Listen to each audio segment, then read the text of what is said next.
Hello everyone. So today's video topic is what to say when somebody, maybe you know, maybe somebody just approaches you and says that I'm thinking about ending it all, committing suicide. How do you respond? What do you do? See, this was actually a topic of conversation with a recent client, a friend of hers or an acquaintance of hers actually, texted her and said the same thing. I wanted to know how to respond. And let's be honest here, we all know somebody, have known, and will know somebody again that's going to express these sentiments. So, how do you respond? One of the fundamental truths that I've realized about humanity is that most people, all people, just want to be recognized. They want to be acknowledged. They want to be acknowledged as an actual, living, breathing human being on an equal footing with you.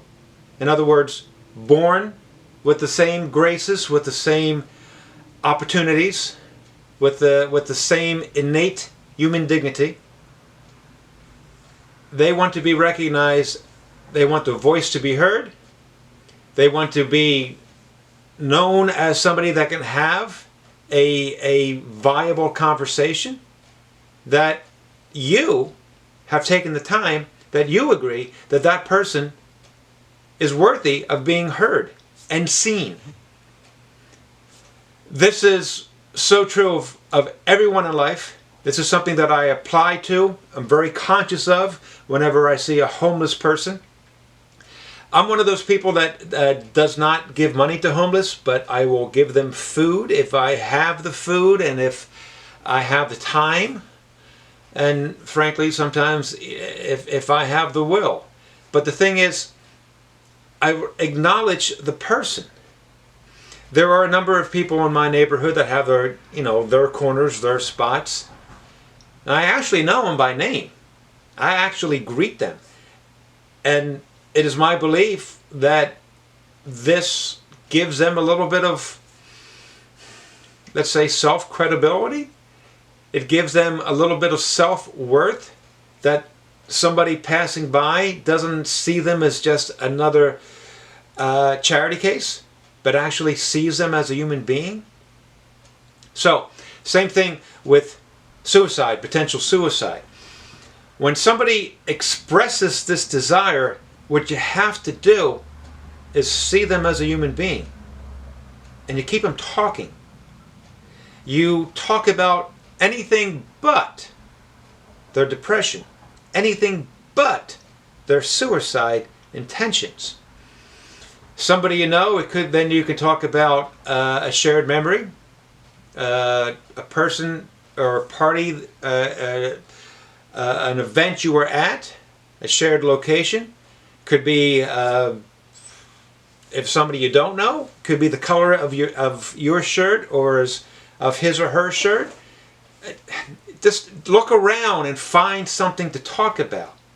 You may be the only person that invites them to smile that day.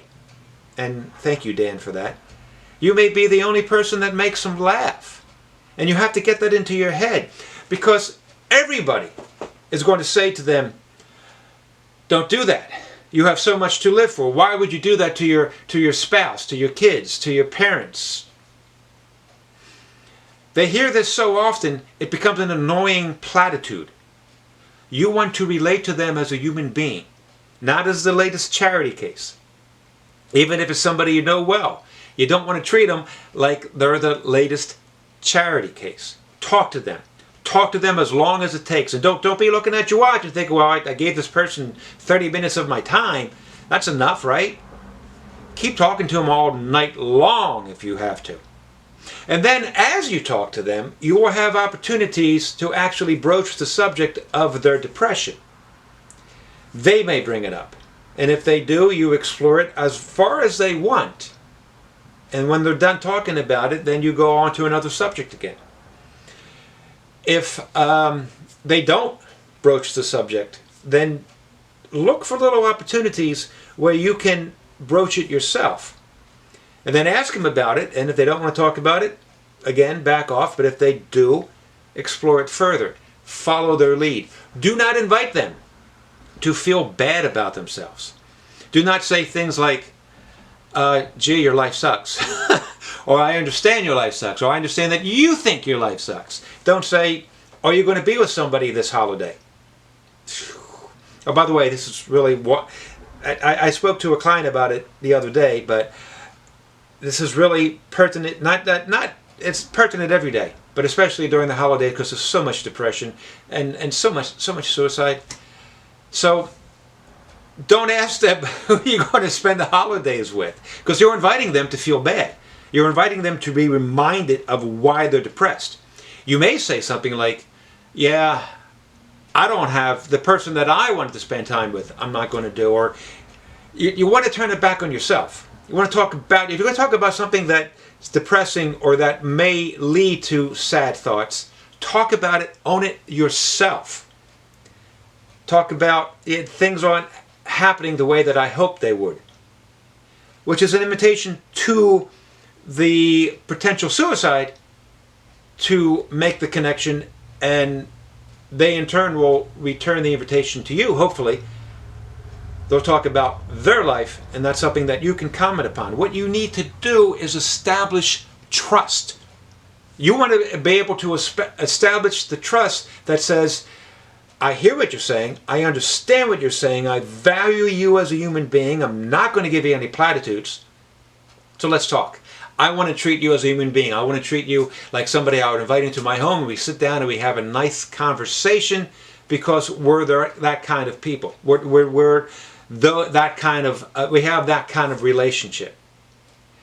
So it'll take a while to establish that kind of relationship, and you'll begin to notice it. Everybody knows when somebody else is interested in our conversation, when it's a genuine interest. So when the potential suicide can recognize that you are genuinely interested, that you are genuine, not in the latest charity case, but in that person, the conversation will change. That person will tell you more intimate details, will be willing to laugh with you, you can feel the trust start to engender.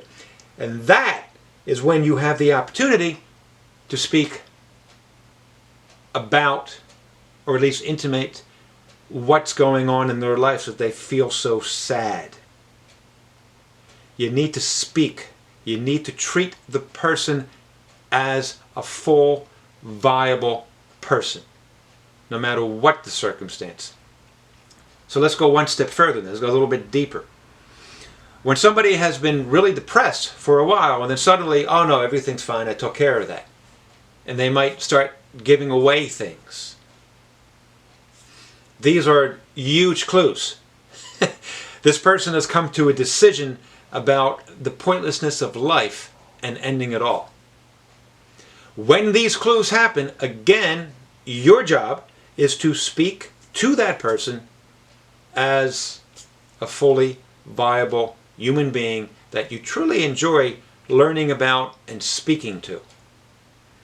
And it's going to be tougher to find those little cracks where you can find the opportunities to speak to them about their depression.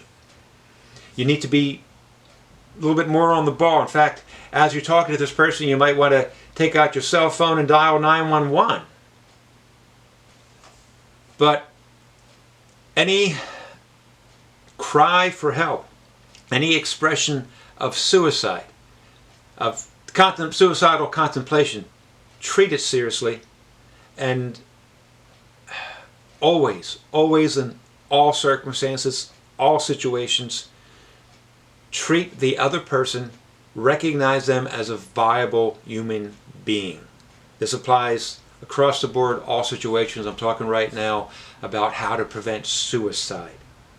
Again, you may be the only person that invites that potential suicide to smile that day, to feel good that day. This is your holy mission. So, that's all I want to say. Peace 4 fingers. And I will see you next week. Bye for now.